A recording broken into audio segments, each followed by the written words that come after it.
Magandang araw po sa bawat isa sa inyo. Welcome back to our 365 Daily Devotions. Bago ang lahat, gusto po munang batiin si Sister Edna Ferry, Myra Marites. Mga kasama po natin sa ating gathering tuwing gabi. So, kung gusto niyo pong mag-join, punta lang po kayo sa redeemer.world na website. Tapos, click nyo lang po yung join now. Diretso na po yun. Pasok na po kayo doon sa meeting. So, alas 8 po yun from Monday to Saturday. Any day po, pwede po kayong umattend kung gusto po ninyo. Now, tutuloy po natin yung series natin about God's guidance in decision making. So, yung devotion po natin, ito na po yung pinakahuli na devotion patungkol po dito sa ating topic. I hope this week po, marami po tayong natutunan. Now, yung huling istorya po na tatalakay natin, magmumula po sa Ruth chapter 1 verse 16. Now, para po mas maunawaan natin, sino ba si Ruth? Ano ba yung nangyayari during this time? Bibigay ko po muna sa inyo yung background. Now, noong mga panahon na ito, noong wala pang hari sa bayan ng Israel, sa bayan ng Judah, hindi pa uso hari noon. Ang mga namumuno doon ay judges, mga hukom. Now, there was a time nagkaroon ng malawakang taggutom. So, itong isang pamilya, ang pangalan niya ay Elimelech, si Naomi, yung babae na ito, si Naomi, tsaka si Mahlon and Chilion, nag-decide sila na pumunta sa ibang lugar, sa Moab. Now, doon sa Moab, doon na nakapag-asawa si Chilion and Mahlon. Now, dumating yung time na matay yung asawa ni Naomi, si Elimelech. Tapos namatay rin si Mahlon, si Chilion. So, sino po yung natira sa kanya? Si Naomi, natira sa kanya, si Ruth, tsaka yung isa pang babae, yung asawa ng isa niyang anak. So, kung isipin niyo po, trahedya yung nangyari sa buhay ni Naomi. Kaya nga ayaw niyang magpatawag ng something along the lines of being blessed eh. Sabi niya, ang buhay ko, bitter. Mapait yung aking buhay. Now, nabalitaan ni Naomi na yung bayan ng Israel, yung Judah, nagkaroon na ulit ng yung sapat na pagkain. So, nag-decide siya na babalik na ulit siya ng Judah. Ngayon, yung dalawa niyang daughters-in-law, sabi niya, sige, bumalik na kayo sa inyong mga tahanan, sa inyong pamilya. Hayaan niyo na ako na lang mag-isa babalik doon sa kung saan ako galing. Now, yung isang babae na daughter-in-law ni Naomi, bagamat gusto niya ring samahan si Naomi, nag-decide na rin na bumalik sa kanyang sariling pamilya, sariling angkan. Now, ito si Ruth. Imbis na normally, di ba, pipili mo yung angkan mo, family mo, yung lugar mo. Mas pinili ni Ruth na sumama kay Naomi. Kahit na hindi niya kilala yung mga tao ron, ibang lugar yon. Kung saan ka mamamatay, Naomi, doon na rin ako mamamatay. Samantala, pwede pa siya makapag-asawa sa sarili niyang bayan kasi siya po ay Moabite. Naalala niyo po yung istorya nung nakaraan, yung kay Lot, si Abraham, tsaka si Lot. Si Lot po, nagkaanak siya sa mga anak niya. Nagets nyo? Si Lot, naanakan niya yung mga anak niya. Doon po nanggaling yung mga Moabites. Okay? So, ito ay Moabite. Now, sabi po ni Ruth sa verse 16, But Ruth replied, Don't urge me to leave you or turn back from you. Where you go, I will go, and where you stay, I will stay. Your people will be my people, and your God, my God. And I think this is the best decision of Ruth. Sa buong buhay niya, ito yung pinaka-importanting desisyon na ginawa niya. Samahan si Naomi, kasi mabait to si Ruth eh. Good daughter-in-law talaga to eh. Normally, di ba, pag daughter-in-law, biyanan, magkaaway. Pero ito, sobrang sweet nilang dalawa, sobrang close silang dalawa. Sabi niya po rito sa Tagalog, kasi sinasabi ni Naomi, balik ka na sa sarili mong lugar. Pero sumagot si Ruth, wag po ninyo akong piliting iwan kayo dahil kung saan kayo pupunta, doon din ako pupunta. At kung saan kayo tumira, doon din ako titira. Ang mga kababayan nyo ay magiging kababayan ko rin. At ang Diyos nyo ay magiging Diyos ko rin. Pinaka-importante yung desisyon na ginawa ni Ruth sa buong buhay niya. Kaya po yung una nating katuruan ngayong umaga, the best decisions lead us closer to God. Ang mainam na desisyon na pwede natin gawin ay yung mga desisyon na napapalapit tayo sa Diyos. So, dito po, kukuha po tayo ng 3 katuruan sa istorya ni Ruth patungkol sa decision making. So, yun po yung pinakauna, Ikaw ba ay naguguluhan sa mga gagawin mo, Tingnan mo yung mga options mo. Alin dito sa mga options ko yung mapapalapit ako sa Panginoon? mas lalo ko siya makikilala. Mas lalo akong mapapalapit sa kanya. Mas magiging close ako kay Lord. Alin dito sa mga decisions na yon yung talagang mas magiging close ako kay Lord. So the best decisions lead us closer to God. Tingnan niyo po yung decision niya. Sabi niya, Naomi, samahan kita. Kahit saan ka magpunta, saan ka titira, doon din ako titira. Your people will be my people and your God will be my God. Now ito bilang Moabite, alam niyo po maraming Diyos-Diyosan sa sa Moab eh. Isa to sa idolatrous nation na pinarusahan ng Diyos, yung land of Moab. Pero ang pinili niya kung saan mapapalapit siya sa Diyos. Hindi mapapalayo sa Diyos. Kaya yung mga decision natin, mararamdaman natin yung kung mga decisions natin parang off tayo, nalalayo tayo kay Lord eh. That's the wrong decision. Huwag na nating i-justify pa. Pag napapalayo ka sa Panginoon sa decision mo, hindi yun mula sa Diyos. Kasi walang decision ng Diyos, walang gabay ang Diyos na papapalayo ka sa Kanya. And the worst decisions we can make are decisions that will lead us far away from God. So yun po yung pinakauna, no? The best decisions lead us closer to God. Pangalawa po, the best decisions keep us under God's protection. Alam niyo po yung protection ng Diyos, parang ano po yan eh, alam niyo yung prodigal son. Hanggat nandun ka sa ilalim ng pakpak ng Diyos, you're protected. Pero kapag nagrebelde ka sa Diyos, imbis na gawin mo yung kalooban ng Diyos, ginagawa mo yung kalooban mo, naglalaban ka sa Diyos. At yung mga decision mo laging, malayo sa kagustuhan ng Diyos. Imbis na protection ng Diyos ang dadanasin mo, disiplina ng Diyos. You will go against God's will. You will go against God's favor.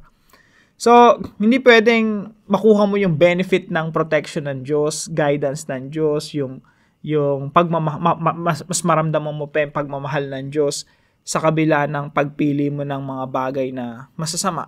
Of course, pag pinili mo masama mangyayari sa iyo, no? And I think that's part of God's love eh. Kasi kung masama na ng ginagawa mo, mabuti pa yung nangyayari sa buhay mo, para ka pang kinonsinti ng Diyos, no? Para tayong kinonsinti ng Diyos, para tayong mas lalo niyang pinabayaan. Kaya nga minsan hinahayaan tayo ng Diyos sa sarili nating mga maling desisyon at harapin yung mga consequences noon para tayo mismo masaktan, matauhan sa sarili nating pagkakamali at muling manumbalik sa Diyos. The best decisions keep us under God's protection. Yung mga decision na ginagawa natin na, kalooban ng Panginoon. Siyempre, kalooban ng Panginoon yung ginagawa mo, protected ka ng Diyos. Tingnan niyo po yung sinabi ni Boaz kay Ruth. Napakaganda nung sinabi ni Boaz sa verse 11 and 12. Sabi rito, sa Tagalog na lang, no? May nagkwento sa akin ng lahat ng ginawa mo. By the way, si Boaz po yung napangasawa ni Ruth doon sa bayan ng Judah. So, may nagkwento sa akin ng lahat ng ginawa mo para sa biyanan mong babae. Ang bait-bait mo, Ruth. Mula pa nung namatay ang asawa mo, iniwan mo raw ang iyong ama at ina at ang bayang sinilangan mo para manirahan kasama ng mga taong hindi mo kilala. Ito po yung sabi, no? Pagpalain ka nawa ng Panginoon dahil sa iyong ginawa. Malaking gantimpala nawa ang matatanggap mo mula sa Panginoon, ang Diyos ng Israel na siyang pinagkanlungan mo. Ang hinanap mo, Diyos, kumanlong ka sa Kanya. You're under God's protection. Dito nga sa English, ang ganda, oh. May you be richly rewarded.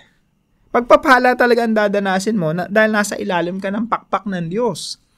May you be richly rewarded by the Lord, the God of Israel, under whose wings you have come to take refuge. Paganda po, ano? So, imbis na nagpunta siya sa land of Moab, nagstay siya sa family niya, nagpakanlong siya sa ilalim ng pakpak ng Diyos. Kaya mayroon siyang reward from God. He is under God's protection.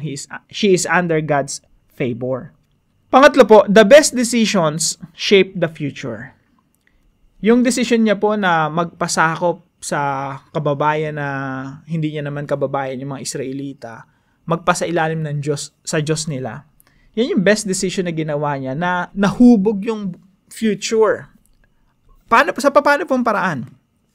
Alam niyo po ba na si Jesus Christ galing kay Ruth?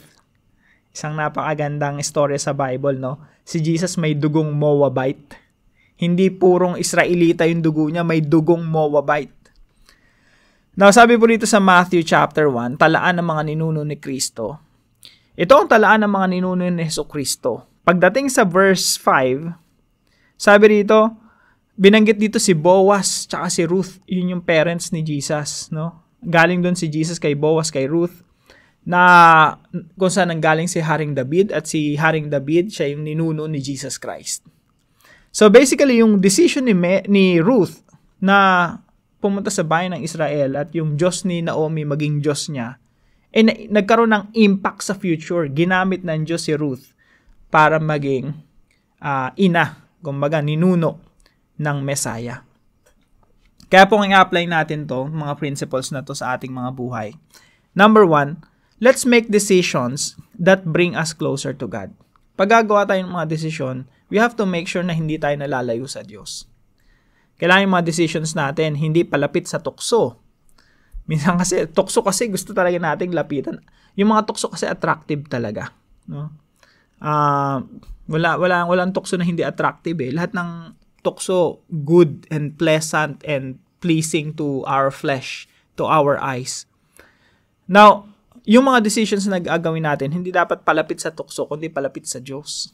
Number 2 po, make decisions that keep the protection of God.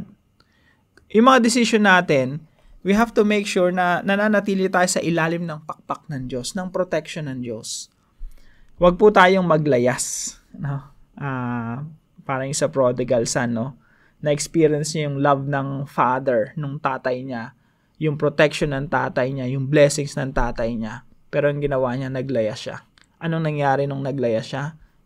Dumating siya sa punto ng buhay niya na halos kainin niya na yung pagkain ng baboy. No? Sobrang naging destitute, sobrang naghirap at nagdusa siya dahil sa paglalayas niya palayo sa kanyang ama. Pangatlo po, make decisions that will positively influence the future. Pag gumagawa po tayo ng desisyon, we have to make sure na merong impact yan sa ating mga anak at sa mga anak ng ating mga anak at sa mga susunod na henerasyon. Make decisions that will positively influence the future. Yung mga decisions natin dapat may impact sa ating mga anak. Huwag na sana tayong matuto sa ating pagkakamali. Huwag tayong matuto dahil nagkamali tayo. Matuto na tayo sa pagkakamali ng iba at huwag na nating ulitin pa yung pagkakamali nila. Sa atin, kung mali-mali ang desisyon ng ating mga magulang, ating mga lolo't lola, yung mga ninuno natin, mali-mali yung desisyon, inani natin yung mga mali nilang desisyon. Pwedeng sa finances, wrong decisions when it comes to business, wrong decisions when it comes to relationship, wrong decisions when it comes to culture. Alam niyo yung na-shape na yung culture ng yung mga parents mo ang pangit ng kultura at hanggang ngayon dala-dala mo pa rin yung pangit na kultura. Sa time natin ngayon, putulin na natin lahat ng mali na ipinamana sa atin ng ating mga magulang. No? Matuto na tayo sa pagkakamali nila. Kung kahirapan ang ipinamana nila sa atin, putulin na natin yung kahirapan na yun. No? Mag-decide tayo firmly na etong mga bagay na ito kailangan hindi na tumanahin ng mga anak ko. Kaya kailangan natin magsumikap. We have to be excellent in all things. Kasi kung anong makikita sa atin ng ating mga anak, yun yung mamanahin din nila sa atin. So I hope ito bumuon talaga sa atin, no? Itong mga ito. Make decisions that bring us closer to God. Keep the protection of God. And decisions that will positively influence the future. So, para naman po sa ating discussion, ito po. In your own words, what is the best decision according to the Bible? Ano yung criteria ng Bible pagdating sa best decision? So, pag-usapan po natin yan sa ating mga discussion groups. At para naman po sa panalangin, Father, I pray that I will be able to make decisions that will positively impact the future. Let me leave a lasting legacy long after I die. May all my decisions lead me closer to you. Keep me under your protection and positively shape the future. Lord, use me mightily for the sake of my children and their children. Guide me and keep me away from temptations that will cause my downfall. I pray this in the name of Jesus Christ. Amen and amen. Salamat po sa katuwang natin sa devotion na ito, si Tol Danes. Maraming salamat po sa inyo. Pagpalain ka ng ating Panginoon. At kung kayo po may natutunan sa devotion na ito, ipalam niyo lang po sa comment section right below this video. And please share this devotion to your family and friends. Pagpalain po kayo ng Panginoon. See you po tomorrow 5 a.m. dito sa ating daily devotion.